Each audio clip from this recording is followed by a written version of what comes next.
This is a Riley Paige mystery bundle, Book 14, Once Dormant, and Book 15, Once Shunned. Written by Blake Pierce. Narrated by Jane Mcdowell. This is Once Dormant, a Riley Paige mystery, Book 14. Written by Blake Pierce. Narrated by Jane Mcdowell. Prologue. Gareth Ogden stood on the wide beach, looking out over the Gulf of Mexico. The tide was out, and the Gulf was calm, the water flat, and the waves low. He saw a few seagulls silhouetted against the darkening sky, and heard their tired cries over the sound of the waves.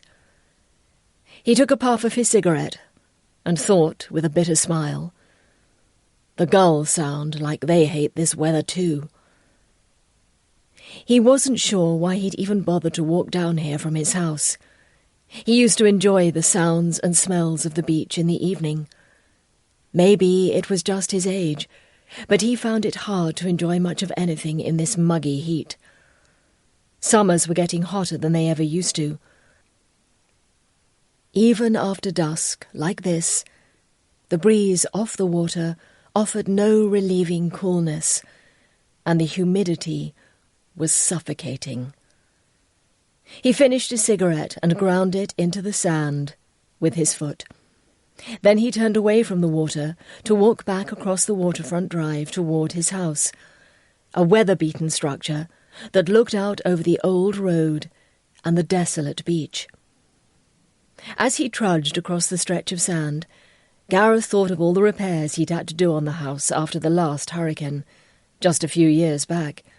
He'd had to rebuild the big front porch and stairs, and replace a lot of siding and roof shingles, but he'd been lucky that there was no serious structural damage. Amos Kreitz, who owned the houses on either side of Gareth's, had been faced with almost complete rebuilding.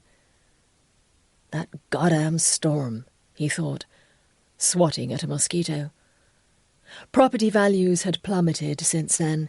He wished he could sell the house and get the hell out of Rushville, but nobody would pay enough for it.